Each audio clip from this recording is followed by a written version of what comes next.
Hello दोस्तों, अभी mathematical में स्वागत है आपका। दोस्तों आज का जो टॉपिक है हमारा आयु। दोस्तों जैसा कि मैंने पिछले वीडियो में आपको आयु के बारे में बताया था। दोस्तों अगर आपने नहीं देखा होगा तो जाइए अभी मैथमेटिकल में, वहाँ पे प्लेलिस्ट में बना होगा आयु के नाम से, वहाँ पर आप देख लीजिए। वहाँ पे मैंने फर्स्ट लेक्चर आपको बताया था। दोस्तों जैसा कि हम जानते हैं ये हमारा सेकेंड पार्ट है। ये हम फर्स्ट पार्ट और सेकेंड पार्ट दोनों लेके चले थे, लेकिन आपको फर्स्ट पार्ट बता दिए और सेकेंड पार्ट आपको हम बता दे रहे हैं। तो दोस्तों इसे कैसे सॉल्व किया जाता है देखते हैं आज हम।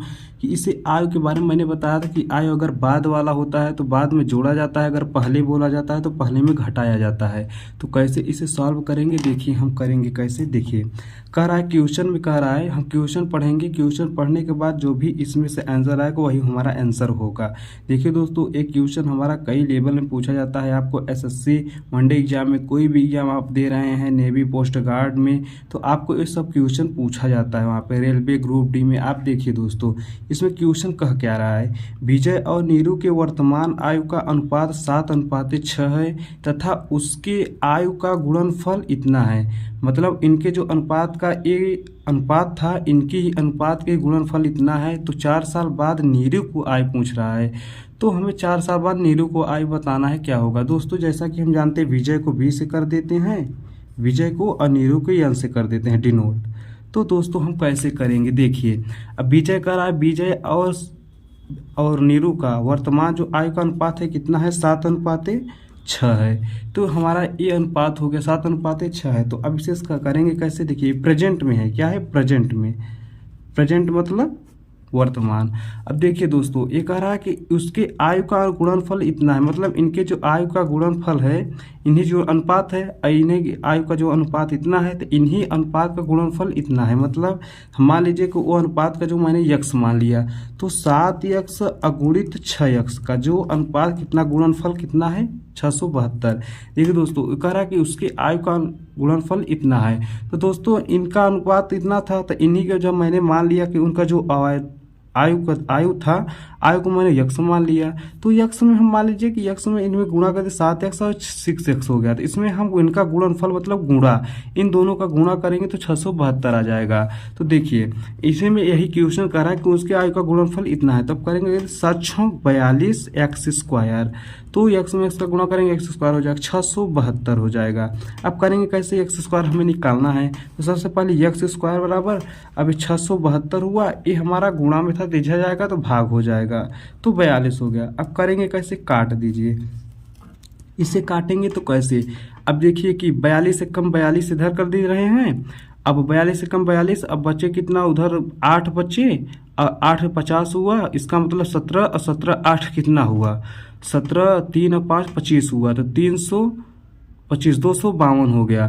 तो 42 में अब 42 252 कितना हुआ, 6 में करेंगे, 6 दूनी 12, 6 चौक 24 और 24, 6 चौक 24, 24 से 25, 252 मतलब 16 कितना हुआ, 16 हुआ। तो अब करेंगे कैसे, x²। तो x² करेंगे, इसका हम ये देखिए, जब इसमें स्क्वायर हटाएंगे तो इसका हम क्या लेंगे, वर्गमूल लेंगे। तो कितना हो जाएगा, ये देखिए रूट ले लेंगे तो 16 ये हो जाएगा। तो x बराबर कितना हुआ, 4। मतलब दोस्तों x बराबर 4 आ गया मेरा, कितना, x बराबर 4। तो अभी कह रहा है कि हमें नीरू को आयु बताना है। नीरू को पूछ रहा है ना, नीरू को आयु हमें बताना है। यहाँ पे देखिए कह रहा है ना 4 साल बाद नीरू को आयु कितना है। नीरू को आयु कितना था इस समय हम निकाल दिए। देखिए इसमें करेंगे 7x कितना हुआ, 7 और x गुणा कर दिए इसमें, 7x ये हुआ किसका, 21 का हो गया, विजय को हो गया। 7x का 7 गुणी 4 बरा 7 चौक 28। और नीरू का कितना है 6x है, कितना है 6x। तो 6 गुणी 4 6 चौक 24। अब कह रहा नीरू को आयु 4 साल बाद कितना होगा। 4 साल बाद मतलब कि नीरू को आयु में हम 24 में 4 जोड़ देंगे। मैंने आपको बताया कि 4 साल बाद मतलब कि 4, जैसे कि आप 3 साल के हैं, 3 साल बाद आप कितने हो जाएगा, 6 साल। और 3 साल पहले आप कितने के थे, इसका मतलब कि आप पैदे ही हुए थे। तो आप करेंगे कैसे देखिए।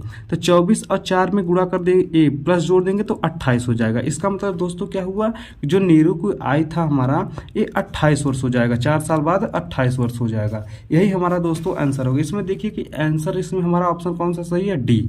ऑप्शन कौन सा सही है, डी। यही हमारा आंसर है दोस्तों। आते हैं अपने सेकेंड क्वेश्चन पर। देखिए दोस्तों, ये हमारा सेकेंड क्वेश्चन है। सेकेंड क्वेश्चन क्या कर रहा है हमारा सेकेंड क्वेश्चन कर रहा है ए बी से 4 वर्ष बड़ा है, ए बी से 4 वर्ष बड़ा है तथा सी बी से 3 वर्ष छोटा है। तो तीनों को आयु का जो वर्तमान योग है 82 वर्ष है। इसका मतलब दोस्तों आप समझ रहे हैं कि जो हमारा ए था, ए जो था बी से 4 वर्ष बड़ा है, मतलब बी से कितने वर्ष बड़ा है, 4 वर्ष बड़ा है। ये जो ए है बी से 4 वर्ष बड़ा है, मतलब कि इसमें 4 प्लस जोड़ दिए। अब कह रहा जो सी है बी से 3 वर्ष छोटा है, इसका मतलब जो बी है, बी हमारा कितना है, बी जो हमारा है वो कितना वर्ष है, 3 वर्ष छोटा है। मतलब बी है सी से 3 वर्ष छोटा है, सी से 3 वर्ष छोटा है। तो इनका जो योग होगा 82 वर्ष होगा इनका योग। मतलब इसे हम जोड़ लेंगे ए प्लस बी। दोस्तों देखिए आप ए प्लस 4 ये जोड़ेंगे plus B plus C minus 3 equal to 82। दोस्तों कैसे जोड़े हम, देखिए करा कि ए जो है बी से 4 वर्ष बड़ा है।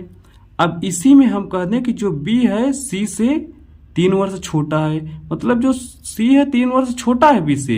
तो अब करेंगे कैसे, अब इसका जो योग दिया है आपको कि तीनों की वाई का जो आयु का वर्तमान योग है 82 वर्ष है। मतलब इनका जो हम योग है इसे हम जोड़ लेंगे तो इनका कितना योग हो जाएगा, ये 82 वर्ष हो जाएगा। तो देखिए अब करेंगे कैसे, इसे हम जोड़ लेते हैं आपस में से, क्या करेंगे जोड़ लेंगे। अब देखिए इसे करेंगे कैसे, मान लीजिए कि a प्लस 4a हो गया, अब बी सी से ही इतना हो गया। तो अब हम कैसे करेंगे, इसे सॉल्व करने का एक ट्रिक है, देखिए हम करेंगे क्या है। इसमें आ गया तो अब दोस्तों करेंगे इसमें, देखिए जो हमारा ए था बी से 4 वर्ष बड़ा था, सी से छोटा था, तो सी इतना बड़ा था, तो इनका जो योग है 82 वर्ष था। लेकिन दोस्तों इसमें कह रहा है कि यदि हम इतने पे इतना मान लेंगे तो हमका उसका वर्ष निकालना होगा ना। तो आय को मान लीजिए हम यक्स, मान लीजिए हम आय को यक्स मान लेते हैं। तो इसमें कह रहा है ए वाला सिस्टम में 4 वर्ष बड़ा था तो इसका मतलब यक्स प्लस 4 हुआ, प्लस बी में कह रहा है कि हमारा उतना ही फिक्स था तो यक्स हुआ, प्लस अब सी में कह रहा है कि हमारा जो उसका छोटा था, मतलब ए हमारा बी से छोटा था, तो मतलब एक्स माइनस 3 इक्वल टू इतना मान कितना आया, 82 वर्ष आया। अब इसे जोड़ लीजिए 3x हो जाएगा, इसे घटाएंगे तो 1 हो जाएगा इक्वल टू 82 प्लस हो जाएगा। अब देखिए करेंगे हम, इसमें एक इधर ले जाएंगे तो घट जाएगा, 3x स्क्वायर पर एक इसमें घटाएंगे 81 हो जाएगा। तो x बराबर, अब देखिए करेंगे, अब x बराबर ये हम काट लेंगे तो 27 में हो जाएगा। देखिए ये हमारा x का मान कितना आ गया, 27 आ गया। यही हमारा क्या ये देखिए हो जाएगा आंसर। लेकिन दोस्तों इसमें करा कि c का वर्तमान आयु पूछ रहा है, कह रहा है c का, देखिए इक्वेशन c का वर्तमान आयु क्या है, तो c कितना है, c देखिए c माइनस 3, इसका मतलब x माइनस 3 है। तो c equal to x minus 3, x का मान मैंने कितना निकाला, 27 निकाला, x का मान 27 निकाला, 27 3 कटे 24। इसका मतलब जो है दोस्तों हमारा 24 वर्ष आ गया है। मतलब जो c था उसकी वर्तमान आयु कितना है, 24 वर्ष है। यही हमारा दोस्तों क्या है, आंसर हो गया। कौन सा टिक सही है इसमें, 24 और फर्स्ट। देखिए ये हमारा आंसर सही है। आते हैं अपने तीसरे क्वेश्चन पर।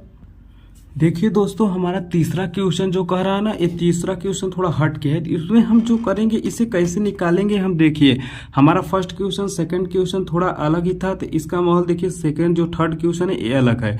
तो इसमें हम कैसे सॉल्व करते हैं, देखिए इसमें कह रहा है कि यक्स और वाई की जो वर्तमान आयु है क्रमशः 36 वर्ष तथा 16 वर्ष है। तो कितने सालों के बाद यक्स की आयु वाई की आयु को द्विगुनी हो जाएगी। तो दोस्तों हम कैसे इसे करेंगे, कैसे सॉल्व करेंगे, देखिए कह रहा है कि यक्स और वाई हम मान लेते हैं यहाँ पे x है, ये y है, तो इनका जो आयु का क्रमशः अनुपात कितना है, 36 वर्ष है, ये कह रहा है कि 16 वर्ष है।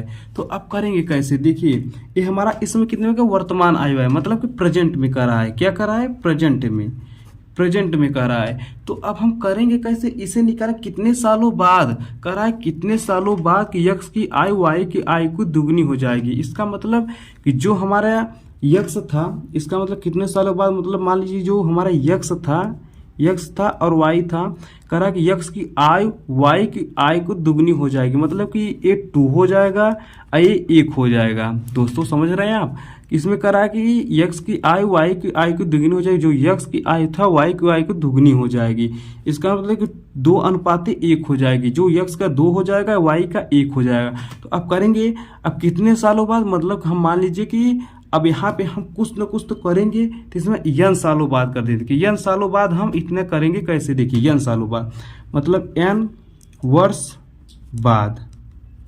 तो n वर्ष बाद करा कि इतने का 36 प्लस n और 16 प्लस n, इनके अनुपात कितना हो जाएगा, 2:1 हो जाएगा। तो इसमें हम गुणा करें, हम देखिए 36 प्लस n इक्वल टू 16 दूना 32 प्लस 2n, गुणा कर दिए।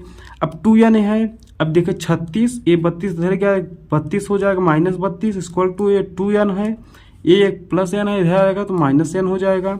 अब देखिए 36 में 4 गए हैं, 36 32 4 हो गया। अब इसमें घटाएंगे तो n, इसका मतलब कि जो n का मान आया मेरा 4 आया।